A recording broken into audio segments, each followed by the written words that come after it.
Hey everybody, welcome back to our channel, Whitback's Way of Life. Just wanted to do a little thing on the solenoid, servicing your solenoid on your outdoor wood furnace. But before I do that, just want to let everybody know we're past our first year on YouTube doing some things. Happy where we're at. Could be better, but I don't beg people to subscribe to our channel. But the thing is I invested in a better camera. I've been using my cell phone all the time, so got a new camera coming this weekend, so I'll start messing with that and hopefully bring you a little bit better sound, a little bit better pictures and things like that, and I'm sure you appreciate it. So anyway, a lot of times people ask the solenoid and all that, you know, why does it stick? Sometimes it stays open, and I just want to show you what I've done and what I've showed people what to do. So the first thing you want to do is shut the power off to your furnace. And for those people that don't know how the solenoid works, basically you got your temperature. You got your temperature gauge over here on your furnace. It has a probe going into the water jacket, and if you have it set at 185 or 175, once it reaches that set point, it kills the power, the 110 volts to the solenoid, which lets it just automatically drop through gravity. And so once the temperature of your wood stove it reaches 10 degrees less than the set point, it energizes that solenoid. There's a magnet and pulls that damper up, lets air get going into the furnace again. Once the thermostat or the temperature gauge is satisfied, it just cuts the power to it, and it falls, and the wood just smolders and does its normal thing. So let's go ahead and cut the power to the outdoor wood stove. And on these, let's see if you can see it, on a central boiler, we have, here's our main power switch. Shut the power off. That way I'm not going to get shocked, and the stove power is right off to it. So we're going to go ahead, and on a central boiler, the solenoid is right here on the front door. And I didn't do a pre-trip on this, so I hope everything works good in here as far as everything comes apart, which it does. And like I say, every furnace out there has a solenoid on it. So with this one, I'm gonna put my gloves on because I know this is hot, so we can see it here. What happens when it energizes? It opens up, puts juice to it, and then it will slam down. This also has I think it's like a couple amp fuse in it, so if this sticks from creosote, it'll blow the fuse and will protect the solenoid itself. So the thing that I like to do, I didn't bring it, but see, there's a little bit of rust in here. So usually I bring my SOS pad or a little sandpaper, and I didn't bring it out here.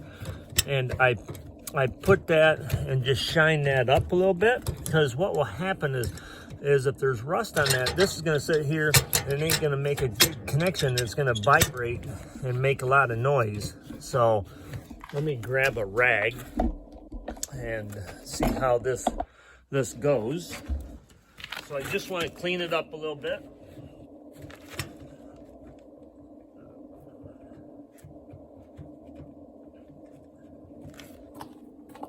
And the other thing is where this door opens, sometimes you might have some creeping going on with your temperature gauge.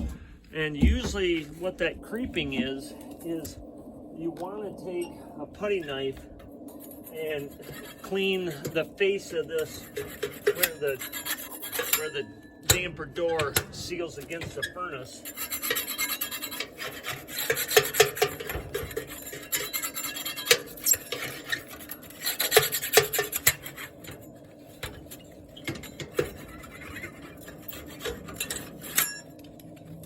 to make sure everything is clean, and against the door. And get that nice seal.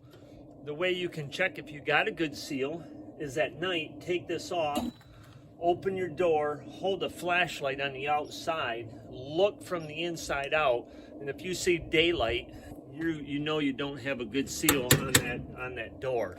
So we got that clean. I want to just put a little bit of light oil. You can use WD-40. You can use whatever type of oil. And where that makes contact is where I want to put some oil up on the shaft and everywhere. So I should have seen if it makes a lot of noise, which I know it wasn't when it was down, but it's satisfied. I really wasn't paying attention to see how well it was doing. I just wanted to do that, and show you the kind of some maintenance on it. But here's the other thing about a central boiler. A lot of people don't know this pin will vibrate and make noises also. And the other cool thing is on a central boiler, there's 3 settings that this bottom cotter pin can hook into. You can set it so the damper doesn't open as much. You can set it so it opens little, or you can set it at the medium part. That way you can adjust it to get a certain amount of air earlier in the year, later in the year, and such like that. So we're just gonna go ahead, I'll put the cover back on. Let's go ahead and energize, turn the power on this thing. So power's on, the pump kicked on, just running two things going in, heating the house. The pole barn house with the garage and everything, I think it's about 2,600 square foot, and plus it's all in floor heat, and this is the 5036. But that is basically it. It's at 186 degrees, so it ain't gonna kick on again for a little bit, but just wanted to go over some of that maintenance on an outdoor wood furnace and a solenoid. The solenoid's used on all the outdoor wood stoves. It ain't just a central boiler. So that's just something I would do in the beginning of the year, and also during the year, or definitely in the spring when you go to shut it down. Just one of those things you might want to do to make sure it's all working properly.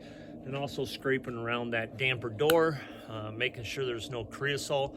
Usually when I found creosote, it's always up in the top corner, and it can just be that little bit that keeps that door ajar a little bit, so it ain't gonna close and get a perfect seal, and then your furnace is gonna creep up. So anyway, thanks for watching our channel. Once again, Happy New Year. Appreciate everybody always tuning in and seeing what we're doing here on Whitback's Way of Life.